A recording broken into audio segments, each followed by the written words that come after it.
ఎస్తేరు గ్రంథం 2వ అధ్యాయం. ఈ సంగతులైన తరువాత రాజైన అహష్వేరోషు యొక్క ఆగ్రహము చల్లారినప్పుడు అతడు వస్తీని, ఆమె చేసిన దానిని, ఆమెకు నిర్ణయింపబడిన దానిని తలంచగా, యవ్వనులకు రాజు పరిచారకులు ఇట్లనిరి, అందమైన కన్యకలను రాజు కొరకు వెదకనగును.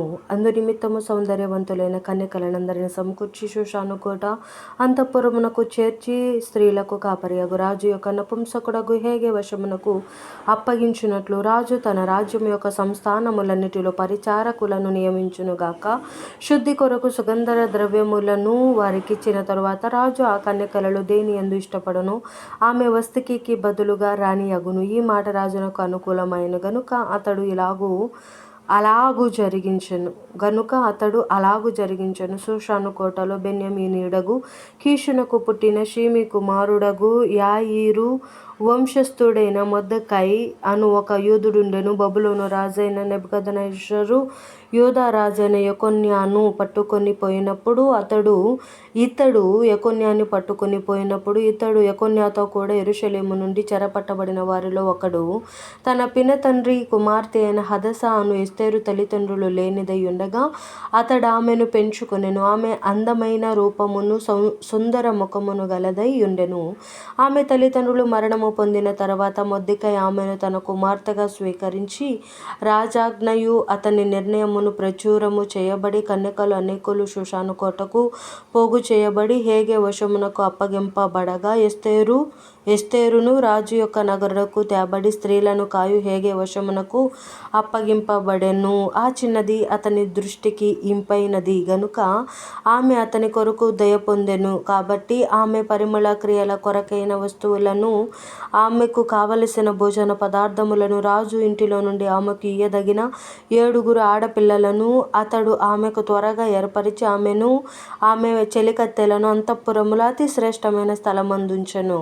మొర్దెకై నీ జాతిని నీ వంశమును కనపరచకూడదని ఎస్తేరునకు ఆజ్ఞాపించి ఉండెను గనుక ఆమె తెలుపలేదు. ఎస్తేరు ఎలాగుండెనో అదియు ఆమెకేమి సంభవించెనో అదియు తెలుసుకొనుటకై అంతఃపురము యొక్క ఆవరణము ఎదుట ప్రతి దినము మొర్దెకై తిరుగులాడుచుండెను. 6 మాసములు గోపరస తైలముతోనూ 6 మాసములు సుగంధ వర్గములతోనూ స్త్రీల పరిమళ క్రియల కొరకైన మరి వేరు పదార్థములతోనూ స్త్రీలు పరిమళ క్రియలు ముగించి రాజునొద్దకు పోవువారు. 12 మాసములైన తరువాత రాజైన అహష్వేరోషు నొద్దకు వెళ్ళుటకు ఒక్కొక్క చిన్నదానికి వంతు వచ్చినప్పుడు ఒక్కొక్క చిన్నది రాజునొద్దకు ఆ విధముగా పోవుచుండెను. ఏమనగా ఆ తీరున వారు పరిమళ క్రియలు చేయు కాలము సంపూర్ణమగుచుండెను.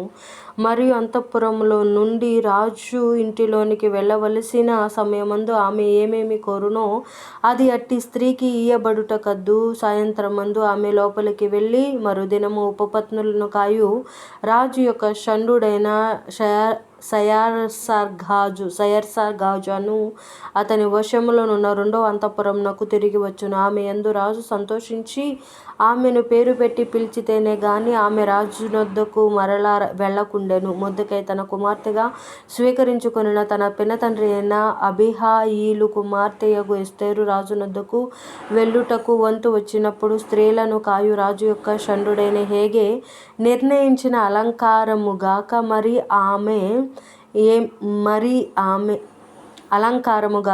ఆమె మరి ఏమియూ కోరలేదు. హేగే నిర్ణయించిన అలంకారముగాక ఆమె మరి ఏమియూ కోరలేదు. ఎస్తేరును చూచిన వారందరికీ ఆమె యందు దయ పుట్టెను. ఈ ప్రకారం ఎస్తేరు రాజైన అహష్వేరోషు ఏలుబడి యందు 7వ మాసమున టెబెతు అను 10వ నెలలో రాజు నగరిలోనికి అతని యొద్దకు పోగా స్త్రీలందరికంటే రాజు ఎస్తేరును ప్రేమించెను. కన్యకలందరికంటే ఆమె అతని వలన దయాదాక్షిణ్యములు పొందెను గనుక అతడు రాజ్య కిరీటమును ఆమె తల మీద ఉంచి ఆమెను వస్తకికి బదులుగా రాణిగా నియమించెను. అప్పుడు రాజు తన అధిపతులందరికిని సేవకులందరికిని ఎస్తేరు విషయమై ఒక గొప్ప విందు చేయించి సంస్థానములలో సెలవు దినము ప్రకటించి రాజు స్థితికి తగినట్లుగా బహుమతులు ఇప్పించి 2వ మారు కన్యకలు కూర్చబడినప్పుడు మొర్దెకై రాజగుమ్మంలో కూర్చుని ఉండెను. ఎస్తేరు మొర్దెకై యొక్క పోషణ మందున్న కాలమున చేసినట్లుగాని ఎప్పుడునూ అతని మట్టుకు అతని మాటకు ఆమె లోబడుచుండెను గనుక మొర్దెకై తనకు ఆజ్ఞాపించిన ప్రకారం ఎస్తేరు తన జాతినైనను తన వంశమునైనను తెలియజేయకయుండెను. ఆ దినములలో మొర్దెకై రాజగుమ్మములో కూర్చుని ఉండగా రాజు యొక్క 2 షండులైన బిగ్తాను తెరెషు అను ద్వారపాలకులు కోపగ్రస్తులై రాజైన అహష్వేరోషును చంపుటకు ఆలోచించుకొని ఉండిరి. ఈ సంగతి మొర్దెకైకి తెలియబడినందున అతడు దానిని రాణి అయిన ఎస్తేరుతో చెప్పెను. ఎస్తేరు మొర్దెకై పేరట రాజునకు దాన్ని తెలియజేసెను. ఈ సంగతిని గూర్చి విచారణ కాగా అది నిజమాయెను. అందుచేత వారిద్దరూ ఒక చెట్టుకు ఉరి తీయింపబడిరి. ఇది రాజు ఎదుటనే రాజ్య సమాచార గ్రంథమందు వ్రాయబడెను. దేవుడి పరిశుద్ధ వాక్యమైన కింద భద్రపరిచి దించును గాక. ఆమేన్.